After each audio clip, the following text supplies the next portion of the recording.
कोयतूर गोंड परंपरा में सभी पंडुंग त्योहार किसी न किसी उद्देश्य के प्रति लोगों को जागरूक और ज्ञानवान बनाने के लिए मनाए जाते हैं। समस्त कोया वंशियों गोंड वंशियों में फरवरी माह के अंत में तथा मार्च माह की शुरुआत में एक महत्वपूर्ण त्योहार मनाया जाता है, जिसे शंभू शेख नरका कहते हैं। शंभू शेख नरका को शंभू के जगाने की रात या शंभू जागरण की रात्रि के रूप में भी जाना जाता है। महाराष्ट्र में इस त्योहार को शंभू जगेली नरका, शंभू नरका, महाशिवरात्रि के नाम से भी मनाया जाता है। शंभू नरका त्योहार कोयतूर समाज का एक महत्वपूर्ण और महान त्योहार है। उत्तर भारत में इस त्योहार को महाशिवरात्रि कहते हैं और इसे हिंदू लोग भी बड़े धूम से मानते हैं। अब सवाल यह है कि ये शंभू शेख कौन थे? ये शंभू शेख नरका त्योहार क्यों मनाया जाता है? गोंडवाना द्वीप भारत में जब से आर्य आए तब से उन्होंने आज तक के समय को 4 भागों में बांटा है, जैसे सबसे पहला कालखंड सतयुग, दूसरा कालखंड त्रेतायुग, तीसरा कालखंड द्वापरयुग और चौथा आधुनिक काल यानी कलयुग। प्रत्येक कालखंड में इस धारा पर शासन करने और यहाँ की धन संपदा पर अधिकार करने के लिए उन्होंने यहाँ के ही किसी कोयतूर गोंड वीर को अपने भगवान के रूप में चुना और उसी के पीछे पूरी कोयतूर समाज और उनकी व्यवस्था को नियंत्रित और संचालित किया।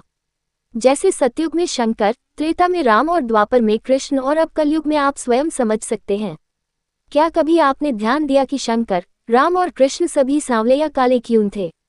क्योंकि ये सभी यहीं के कोयतूर मूल निवासी राजा थे, जो आर्यों द्वारा समय समय पर भगवान के रूप में प्रस्तुत किए गए।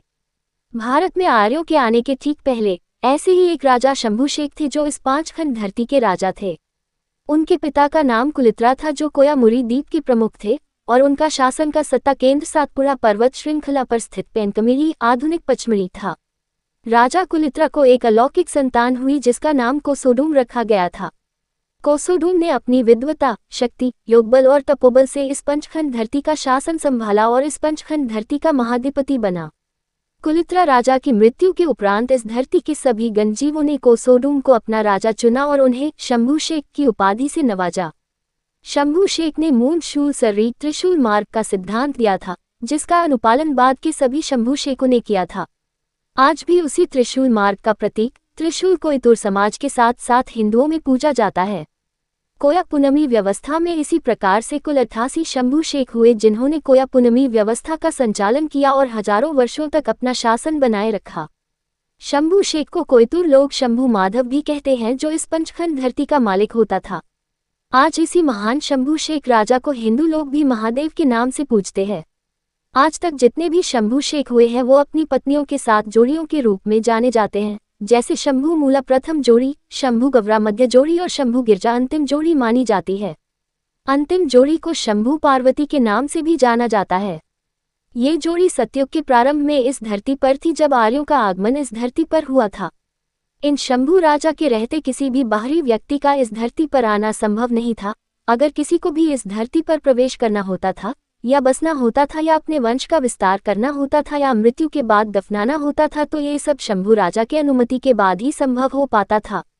जब आर्यों की छोटी छोटी सैनिक टुकड़ियां इस कोयामुरी धरती पर प्रवेश करने लगी तो शंभू के आदेश से उन्हें खदेड़ कर वापस कर दिया जाता था या मार दिया जाता था।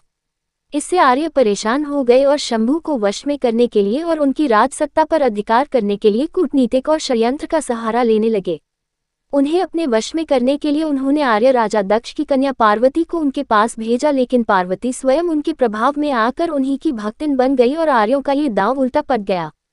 जब साम दाम दंड भेद अपनाने के बाद भी आर्यों ने शंभू शेख को जीत नहीं पाया, तब उन्हें और उनकी सेना को धोखे से जहर देकर मारने का षड्यंत्र रचा।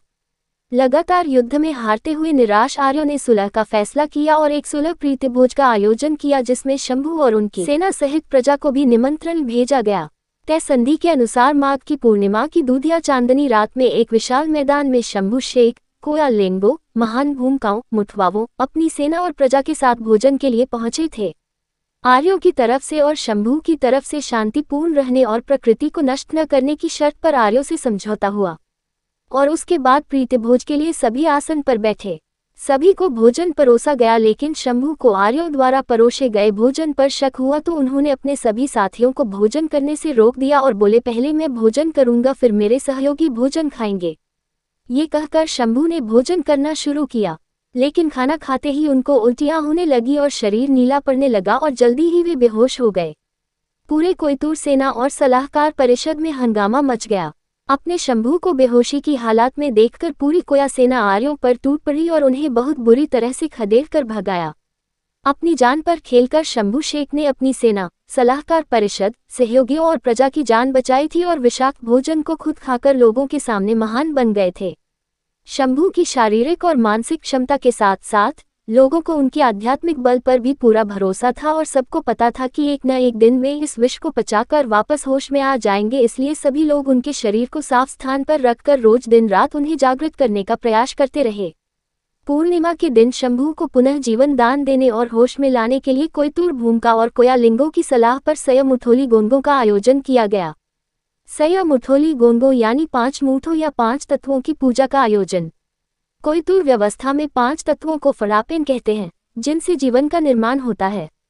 और शंभू शेख को नया जीवन देने के लिए पूर्णिमा के दिन लिंगों ने अपने 5 मुठवा के साथ सयमुथोली गोंगों या फरापेन गोंगों का आयोजन किया था और पूर्णिमा से लेकर अमावस्या के 2 दिन पहले तक ही गोंगों और जागरण कार्यक्रम चलता रहा। आज भी माघ पूर्णिमा को भारत के कोयतुर समाज में सयमुथोली गोंगों का आयोजन किया जाता है। अंततः पूर्णिमा के 13वें दिन शंभू शेख की आंख खुली और उन्हें पूर्ण रूप से होश आ गया। जैसे ही उन्हें होश आया पूरे राज्य में खुशी का माहौल छा गया। लोग अपने शंभू शेख को जीवित देखकर उत्साहित हो गए और गाने बजाने और नाचने में मस्त हो गए। तब से आज तक पूरे कोयतुर समाज के साथ साथ अन्य संस्कृतियों के लोग भी शंभू शेख नरका को हर्षोल्लास के साथ मानते मनाते हैं और सभी के सुख समृद्धि और स्वास्थ्य की कामना हेतु शंभू शेख का गोंगों करते हैं। आज हमें फिर से ऐसे ही शंभू शेख की जरूरत है जो आज कोयतुर समाज में फैले हुए जहर को पीकर पूरी मानवता का मार्ग प्रशस्त करे और सभी को सुखद जीवन दे। आप सभी को इस महान पंडुम पर बहुत बहुत बधाइयाँ, शुभकामनाएं और सेवा जोहार।